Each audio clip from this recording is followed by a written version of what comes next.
2008, theatre company Cheap by Jowl had 3 productions in 3 different languages touring the globe. In July of the same year, all 3 productions found themselves at the Almagro Festival in Spain. This was a remarkable event for Cheap by Jowl, which was formed in 1981 by director Declan Donnellan and designer Nick Ormerod, and has had continual success with all of their international ventures over the past 27 years. We talked to producers Anna Schmitz and Jackie Honis-Martin about how this one-off event came about. Well, Cheap by Jow, in fact, the Almagro Festival was one of the first places that Cheap by Jow was invited to perform internationally. Back in 1984, Declan and Nick brought Pericles to this very theatre, this very stage. And we've been coming back to the Almagro Festival pretty much every other year since then, 3 times since I've been working for the company. And this year, Emilio invited 3 of our productions to perform at the Almagro Festival this week. So all 3 companies have coincided to be in the same city in the same time, which has never happened before. A unique moment in the company's history. Yeah, absolutely.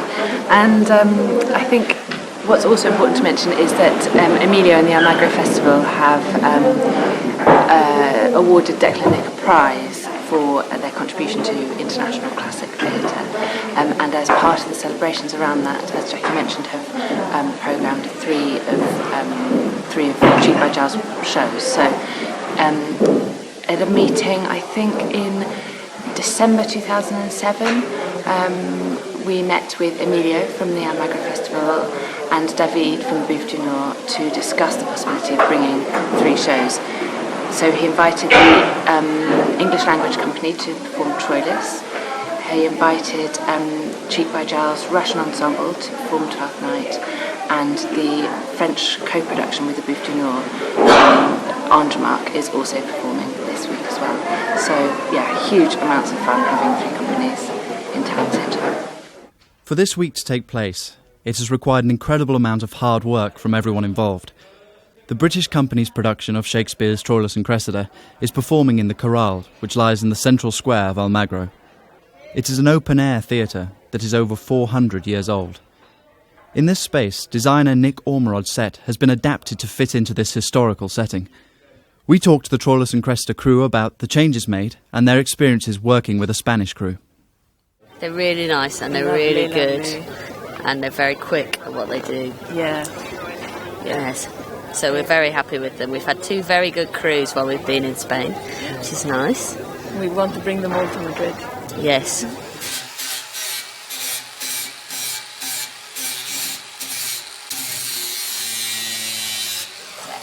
find it difficult working with a different crew every time? It's sometimes a challenge, yeah, but usually everyone's very helpful.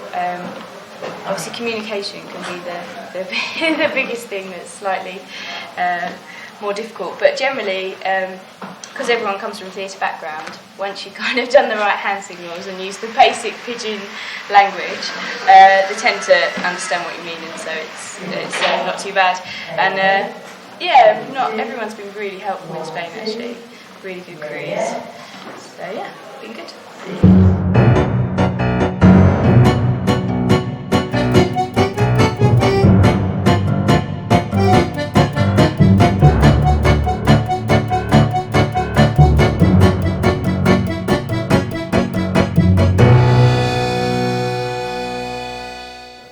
I need to wait for the sun to go down before I can focus and guess what the show will look like tomorrow night, because that's the first time we'll see it with lights on.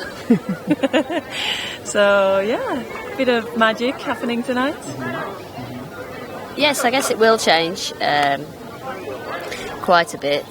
Obviously we're on 3 sides, so that's going to make quite a difference to how we make the sound even for all the audience. But I think it's quite a positive thing though, and it's a lovely space. It's very difficult to tell with the roof over at the moment, waiting for the roof to go back, because that will make a big difference to how it sounds. So just waiting now. The French and Russian companies have a similarly difficult task to undertake. Both companies are performing in the same theatre in the same week, with only one night to make the transition. Lighting designer for both shows, Judith Greenwood, talks about how both crews have worked together to make this transition as smooth as possible. We've no time at all to get in. We've got to get one show out and get the other show straight in without any proper rehearsal time. So, plus we've got a limited amount of equipment. So you have to make the two companies share one lot of equipment and try and put as much of that equipment in the air on the first get-in for Andromaque, and then with a short change round, make it fit 12th Night as well. So I'm just making sure that when I did the plans 4 weeks ago, I didn't make any huge mistake that will be obvious tomorrow morning. Declan Donnellan is known for his work with his actors and for creating a strong ensemble within his companies. Speaking to actors from the French and British companies, we find out more about their experiences working with Declan and what they have learned from being on tour with Cheek by Jowl. It's kind of a gift. I mean, most of the time in England, you rehearse 4 weeks, you open, and then that's it, and you don't see the director again. And with this, I think the final night that we do in Madrid in a couple of weeks' time is as important to Declan, more important than the opening night, because it's an ongoing process. And I think, you guys saw it in So, and you saw it here, and you saw how much the play had changed.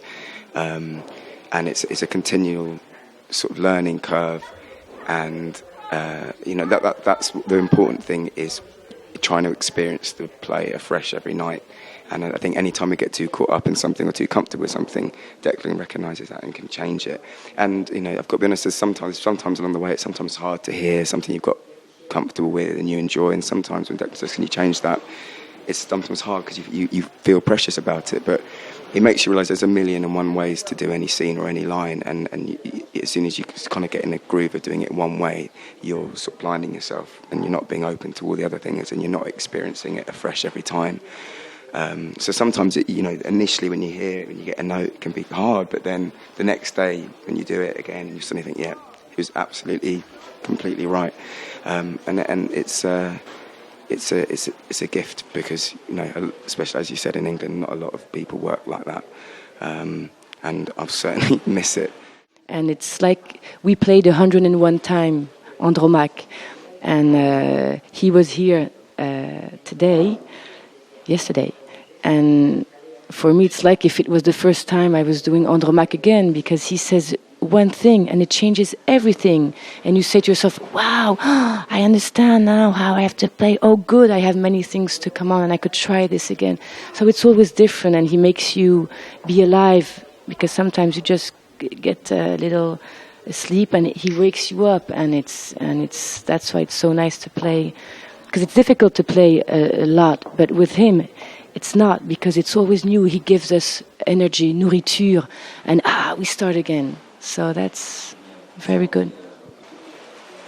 His process of working with us is in the purpose to make every night the show new again.